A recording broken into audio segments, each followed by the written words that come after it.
Pascal Barlet, moi je suis vigneron savoyard dans un vignoble qui s'appelle Jongieu. Jongieu, c'est un des derniers crus qui a été classé en Savoie, je pense à juste titre, parce qu'on a des terroirs qui se prêtent aussi bien à des blancs qu'à des rouges, avec les cépages traditionnels, mais on a un gros terroir à cépage Altesse, donc la roussette de Savoie, et notamment avec le cru Maretel, qui est réputé, qui est le plus vieux cru délimité des vins de Savoie. Chez nous, il y a une particularité qui est, alors c'est pas moi qui le dis, c'est les dégustateurs, hein. Ils sont toujours surpris par le fruit qu'on a dans nos vins. On passe beaucoup de temps avec les salariés à effeuiller, à enlever des raisins pour avoir des raisins qui sont sains, qui sont fruités, qui sont bien mûrs, qui sont gages d'une qualité de vin, après à nous de vinifier pour que ce soit sur le fruit ou de garde. Comme c'est des vins qu'on vend assez jeunes, hein, la rotation est assez rapide, eh bien on a des vins qui sont sur le fruit. C'est le fleuron, hein, de notre secteur, c'est le coteau de Maretel. Le coteau de Maretel, c'est tout petit, c'est 25 hectares, on est 12 vignerons à se partager ce petit bout de parcelle. Plus de 300 ans qu'on entend parler du coteau de Maretel, qui a failli être abandonné suite au départ des hommes à la guerre, au phylloxéra. Tous les cèpes avaient été arrachés parce que ce coteau était trop difficile à travailler, très pentu. Il y a des endroits où on a 50 voire 60% de pente. Heureusement que dans les années 95, on a eu envie de se réunir pour réorganiser ce coteau et replanter tout le haut coteau de Maretel.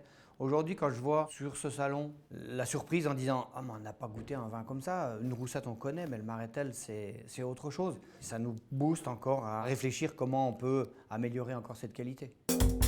Dans notre métier, la main de l'homme, c'est la base. La main, elle tient le sécateur, elle tient toute l'année, elle vient travailler et mettre en forme cette vigne pour avoir des beaux raisins. C'est toujours cette même main qui prend le verre et qui va nous apporter le plaisir du travail qu'on a fait tout au long de l'année, quand on va déguster soit au robinet, soit à la cuve.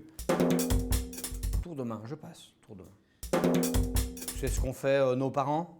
Ils nous ont pris la main pour nous montrer ce qu'était la vie, ce qu'était le travail, ce qu'était la vigne. Dans la vie, on peut avoir des années difficiles et on peut avoir besoin de nos voisins. On lève la main pour aller leur demander un coup de main. On en a qui nous servent plus que d'autres et c'est comme dans la vie. Tu as des amis que tu vois souvent, tu en as d'autres que tu vois moins souvent, mais ils t'apportent aussi.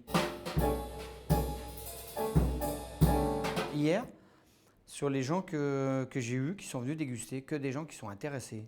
Je suis content de voir la reconnaissance des clients qui sont venus déguster. Félicitations à toute la Maison du Vernet d'organiser un tel événement, d'être accueillis comme ça, la convivialité avec tous les vignerons. Tu vois, moi, il y a la 5e fois que je viens.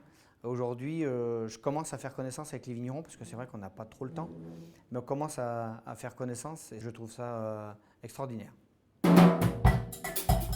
Ce week-end, malgré le temps qu'on a, tout le monde disait, les gens ils vont aller se balader au bord du lac, et quand je vois le monde qu'il y a eu hier et ce matin, je dis bravo.